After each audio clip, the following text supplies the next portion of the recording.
Hey, what is going on today, PGL channel? I am Vinny, aka SupahGassy, and today with me I have my friend here. Truexnorseman.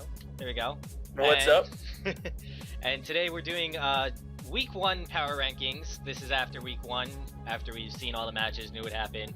We're going to be going 8-1, who we think is going to be the best this season, who is probably falling behind everyone, and who we think has room to improve. So I'm going to start off with my number 8. We both have different lists. We haven't really told each other except for like what our number 1 is. So it's going to be really interesting to see what True thinks and what I think. That's why that's why I had True on with me. I want to see a different point of view, perhaps. But he wants to see the noob point of view. Because I'm pretty new to the competitive scene, but yeah. I think I've made a pretty decent list here. So. Alright, well, we'll get started with my number 8, which is going to be Fugio and the Pennsylvania Brelooms. The reason I have Fugio at number 8 is because he's just showing that, like, he doesn't really care too much. Like, not to sound, like, harsh, but it's, he's not really putting in the work. I didn't see much team preparation. I don't know why he brought certain things he brought. And Crimson just kind of outplayed him. And, you know, that's the thing when you have, like, someone like Crimson who has experience in this format, but then you have Fugio who's just, like, kind of slacking. I think he just really needs to, like, pick himself up and just team build better. And I know his draft wasn't the greatest, but I know he can still do something with it. I know we were really harsh with him on the draft, but yeah, he's just, he's not proving anything to me. So what's your number 8? My number 8, and this is mostly out of performance off of Season 1. Since it's kind of early in the season, I figured, you know, I should do it sort of more based on performance. I've got Sketchy Smeargle and the Seattle Smeargles. Now, it's just mostly that 6-0 defeat against Fearless Firo, especially since Fearless himself doesn't necessarily claim to be a competitive battler. Just the 6-0 really hurt him for me on this list, and I mean, I definitely think that he can do better. That's where I placed him this week. Alright, and you can go on to your number 7 and I'll go on to mine. Okay. Alright. Number 7, I had the TurboBlazes, coached by It's Linked, and pretty much put him here because I don't want to put last season as a thing. I want to put that behind us, but at the same time, the way that he battles, it's not exactly the most winning team way. I don't know how to explain that. You know what I mean? Like, no, I think that his draft's definitely better this year, and I think that he can do better. But I have him at number 7 because I don't know. He didn't really do that great this week. He started off kind of, he got, like, I think he got the first put in the match, and I was like, oh yes, because I want to see him do so well. But it all kind of went downhill from there.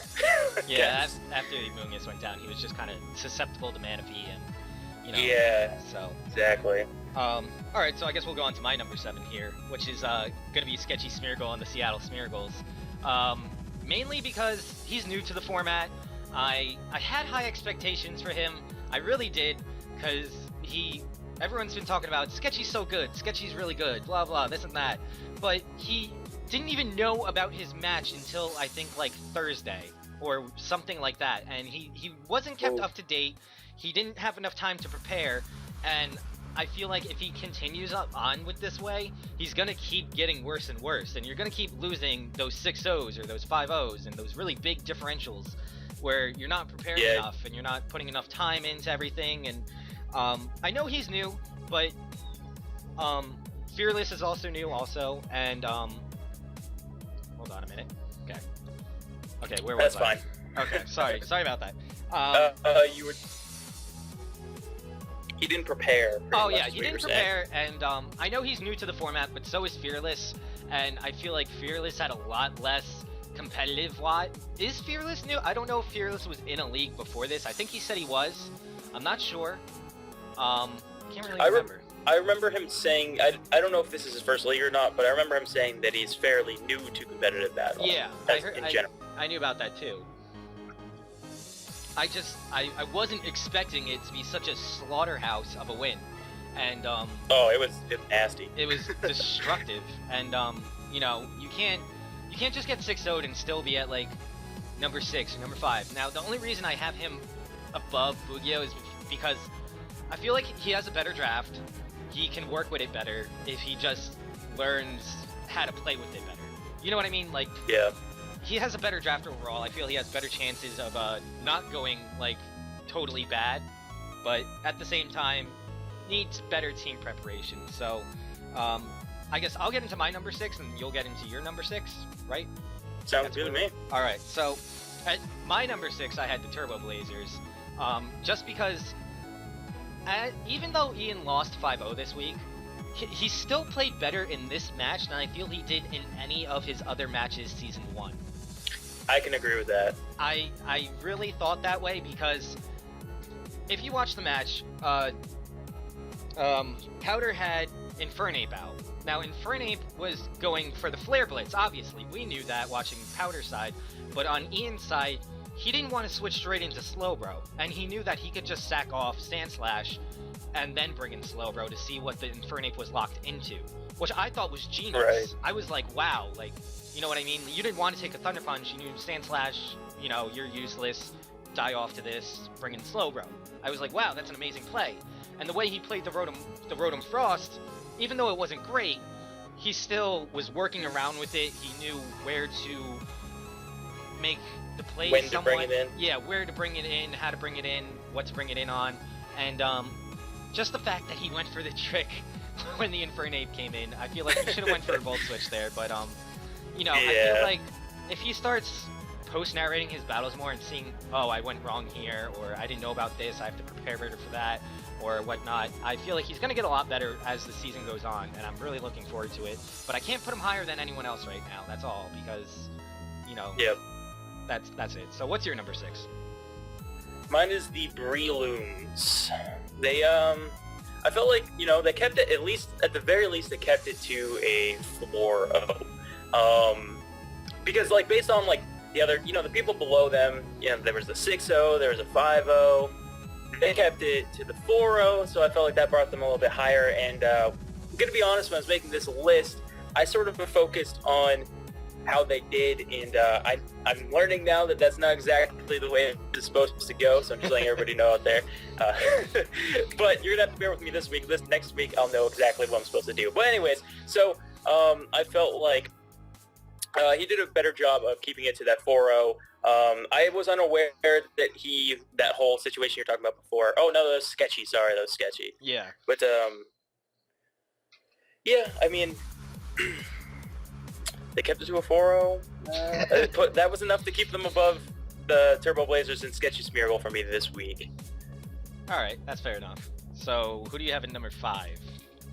Number 5, I have Lax Lime in the Sydney Seakings. Now, they definitely put up a really good match against the favorite of the three of us. Who was it?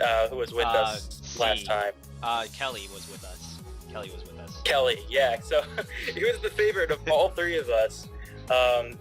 So he put a really good fight against the Klinks, keeping it to a 1-0. And he's a proven battler. So, I mean, I put him at number 5. I think that he can put him more this season. I can see him easily being number 4 as well, or higher. So, yep. All right. At my number 5, I actually had the same thing. I had Lax Lime, the Sydney Seakings. Mainly because he didn't win this week, but it was against like the best team, and he kept it down to a 1-0. But I still can't move him higher than anyone else. I know he has a lot more league experience than anyone, and for my number 4, I might sound like a bit ignorant to put my number 4 there, but he could have played better. That Excelgor just ran all through his team. Like, I was talking to C, I was like, how the hell did Excelgor kill Sylveon? And C was like, oh, Acid Spray. I was like, son of a bitch! Like, that's genius! Like, because C just impressed me so much with that match. The fact that Excelgor is 4-0, it's just incredible that he played Excelgor that great. And you know what Excelgor is the evolution of? Shellman. So I have to love him for that. And putting in the work with Excelgor. There you go. But at the same time, I can't really put Lax any higher because It wasn't Lax, because Lax last season was just dominating C. Like, I'm pretty sure he beat C twice, I believe. And, hello? Okay. And, yeah, so I can't move him any higher. I'll go on to my number 4. And then we'll go to your number 4. My number 4 is going to be the Danbury Dragonairs and Baby Powder. The reason I have him above Lax is because simply he's new to the format, but his draft is amazing in my eyes. Amazing. And the fact that he knows how to work with these Pokemon, he picked things he was comfortable with. He kind of just showed Ian, yeah, I'm new to this. You may have had more experience than me, but I'm still going to come in prepared and, you know, wreck your face with a Manaphy. So that was just amazing to me how he played for his first game ever, and I'm very impressed. I think he can go very far if he keeps up the momentum. That's why I have him at number 4, because I feel he's going to make playoffs in his division. You know what I mean? His division, he has a good chance to make playoffs so far, in my eyes. Lax is going to have a little bit more trouble climbing the ladder on his side. So that's something I considered when I was going through the list. Like, who has the better chance to make playoffs? That's a very solid point. Yeah, so I can't really move Lax up, and I can't really put... You know, they're kind of even in my eyes right now, so I can't, like, decide which one should be 4 and which one should be 5. But then again, you know, Powder has a good chance of going better in his division than Lax does in his division. So that's kind of my reasoning. What's your number 4, I think we're at, right? I feel like my number 4 and 3 could be interchanged quite a bit, but I had Crimson Seabat in the Detroit Steel Wings. He played really well against the Brelooms, and he has a solid draft. But probably not my favorite draft. It's definitely solid. I like his Mega Venusaur pick. Like, I gotta, you know, I give props to that. This is man. Plus the Conkeldurr who put in what he did 3 KOs this week. I think it was that was 4. just crazy. It was KOs. 4. Oh my goodness, that Conkeldurr put in work. So I have him at number 4 just because I don't like his draft as much, even though I just praised like 2 of the Mons in there. But I think he's a good battler. And like I said, he could easily be number 3 as well. But instead, as I segue, I put the Danbury Dragonairs as my number 3 because, I mean, they played really well at the 5-0, and they have the solid draft. Like, you just touched base on this a lot. Yeah. They have that solid draft. He played extremely well. Next week, he faces Sketchy, who got 6-0, so I saw him having a pretty good week next week as well, you know. Yeah. And plus, wait. The thing that I love about Powder, though, is that he's so eager to prepare, and he's always messaging me, oh, how can I do this better? How can I do that better? He's so eager to learn, is the fact that I know he's going to do well. And why I can't move him up because he's new, but I can't move him down because he has so much potential in my eyes. So... Yeah. Alright, so I'm going on to my number 3 and my number 2. Okay, so... I know we told each other our number 1s, but for my number 3, I have the Los Angeles Dodrios, because although he did get a 6-0, it was against someone who was not prepared. And, you know, it was impressive. Yeah. I didn't expect it, and he really dominated, and he showed, like, you know, I'm good, this team's great, but... Again, it's against someone who, like, didn't take the time to prepare for your team. You know, I don't know how to feel whether that's good or bad. I was impressed, yes, but after thinking it over for a while, I was like, but Sketchy didn't really come at you too hard. So, I can't move him higher than the other people because I don't know any of his prior league experience. He's new to competitive. Yes, he did kind of like show off that he's good this week. Sorry, but it's just the problem of I don't know prior league experience. I don't know competitive experience, and it was against someone who's just wasn't prepared mentally and like Pokemon-only. I don't know how to say it, but Pokemon. He's yeah, not a Pokemon master. I definitely see him going far. I definitely see him doing good with the draft that he has. And the way that he played it, that was so dominating, showed me that he knows how to work with his team. but how will he work with it against other people who are better than him, who have more experience than him, who are more prepared, who are just going to give him the challenge of his life in this league? I need to know that before I can move him higher than 3. 3, though, seems like the fair number I can put him at. So I can't move him up, I can't move him down. And then for my number 2, I think I have your number 3, which is the Detroit Steel Wings, because Crimson does have the prior GBA experience. He really showed that off, that the GBA is not something to be messed with in Week 1 against Fugio. Then again, it was against my number 8 team, but I love his draft, I love its defensiveness, I love how he's working with it. If he does keep preparing like the GBA makes you prepare, he's going to be doing really well, especially in his division with who's he in the division with? He's in with the Brelooms, the TurboBlazes, and the Dragonairs. He's gonna put them to work trying to go for number 1. I know Powder's number 1 in his division right now after Week 1, but that's gonna change quick when he has to face Crimson. It's gonna change real quick, because Crimson's gonna give Powder a run for his money. So how about you Yeah. I thought that Crimson and Powder were in the same division. Yeah, they are. Aren't they both Omega? Yeah. Oh, okay. Yeah, that's what I'm okay. saying. That's what I'm saying is that Crimson may be number 2. I'm sorry, I must have misunderstood. Yeah, no. Crimson may be number 2 Okay. now, but he's gonna give that number 1 guy a run for his money every week. So Right, I get what you're saying now. yeah. So who do you have at number 2 and number 1?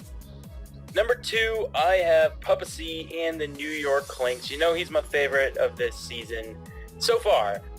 We'll see. Maybe there's room for a new favorite. I don't know, but he had a really good match, and it felt like it was against a pretty decent opponent as well. And I mean, we talked about it so much already. He's got a crazy good draft, and he's the guy to beat. I feel this season because he trained so hard every week, and he brings just brings so much knowledge to his matches, and I would definitely say PuppyC, New York Klinks. Number 2 for me could easily be number 1. So yeah, any week now, I'm gonna put him at number 1. Yeah, if he keeps playing the way he's playing. Oh god. Absolutely. All right. So, And my number 1, sorry about that. I fine. actually have Fearless Firo and the Los Angeles Dodrios, and that rolls off the tongue nice. But he had that 6-0 win over Sketchy Smeargle. I felt like that was amazing. I didn't know that Sketchy had that whole he didn't like prepare this week or anything like that. I didn't really know when making the list that much about that, but he had that amazing 6-0, and he goes up against the Portland Blazers week 2, so they're all kind of like lower down right now. So I feel like next week, he's going to come out and probably win big again. I mean, maybe I'll be proven wrong, but that's what I feel like. And during his video or his match, he was very calm and collected, and like something like myself, I'm never that way in my videos. So I'm always like super stressed, like nervous before the match, and he's just like, he brings it out. He was calm, collected, and I felt like it showed through that he like can think about his actions before he takes them, because he's not focusing on, he's not focusing because of his butterflies and stuff or whatever, you know what I mean? But yeah. That's what has him at number 1 for me, because I think he can play smart if he manages to keep his nerves under control. And yeah, how about you? Well, before I get to my number 1, I want to say that your number 1, even though it's probably based on like score-wise, who's the best, I feel like it still has a good backup to it, because we were all surprised by him. We were all surprised by the Dodrios, and but at my number 1, I have to put my guy who went to the playoffs last year and who's gonna be there again this year and win it all, the New York Klinks, because this man brought Excelgor and got 4 kills with it when the opponent had a Sylveon. Now, as I think I said this before, pretty amazing in my eyes. The fact that Excelgor is number 1 on the MVP list right now because of this man, and when I asked him, because I didn't see the match personally, but I knew it was a great one, and I still have to watch it, but just looking at the stats from it, I was so impressed by what Z did. He has the nastiest defensive, stall, bulky offense team ever. And I love it because I think he still has one of the fastest teams in the league, because of Excelgor, and it's just showing that he has an all-around great team, and I know he knows how to work with it. As you said, C's one of those people who's just preparing, and everyone else, if you're gonna slack, it shows through, because if they slack even a little tiny bit on preparing, C is gonna come in and just say, nope, I'm taking advantage of that. He was one of the people season 1 who beat me, and I said, God damn it, like, because I did not expect this man to be so good at this format, and I see him going all the way to the top this season. I see him going past Crimson, I see him going past the Dodrios. No, this is the man with the target on his back this season. Everybody wants to beat C. That is team to beat. Team to beat right there. So that's all our opinions for now, guys. I really hope everyone does better week 2. I'm really excited to see them. For now, though, that's our opinions. Let us know down in the comments below what you think and what your power rankings are. And yeah, that's about it for this video, guys. Any last words, True? No, just thanks for coming out, guys. All right, and we'll see Don't you. beat me up too much. We'll see you in the next one. Bye.